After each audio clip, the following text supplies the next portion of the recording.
Magandang gabi mga kapuso. Ako po ang inyong Kuya Kim na magbibigay sa inyo ng trivia sa likod ng mga trending na balita. Ngayong araw ang simula ng pagpili ng mga kardinal sa papalit na naiwang pwesto ni Pope Francis, ang Papal Conclave. Pero alam niyo ba kung paano malalaman ng buong mundo ang resulta ng gagawing botohan?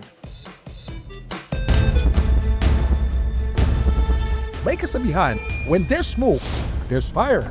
Pero sa kaso ng Papal Conclave o yung paghalal ng mga kardinal sa bagong Santo Papa, kapag may usok, ibig sabihin may resulta na ang kanilang ginagawang pagboto. Pinapaalam kasi nila ito sa pamamagitan ng lumalabas na usok mula sa isang chimenea sa Sistine Chapel. Kaya naman 5 araw bago simulan ng botohan, nitong Biyernes, namataan ng ilang Vatican workers na ini-install ang chimney sa bubong ng Sistine Chapel. Ang tradisyong ito mahigit 600 years na. Pinaniniwala ang sinimulan pa noong 1417 Papal Conclave. Ang usok, nagmumula sa mga sinunog na balota ng mga kardinal matapos itong bilangin. Ang naatasang sunugin ng mga ito, mga tinatawag na scrutineers.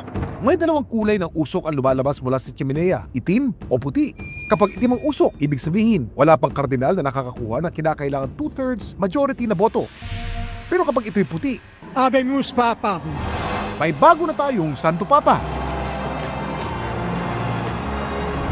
Pero paano nga ba nagiging kulay itim o puti ang usok na lumalabas sa chimenea ng Sistine Chapel? Kuya Kim, ano na?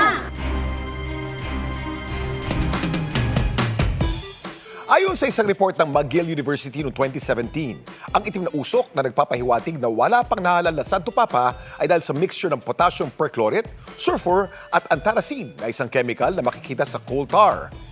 Ang puting usok naman na pinakainaantay ng lahat ay mula sa mixture ng potassium chlorate, lactose at pine resin o Greek pitch.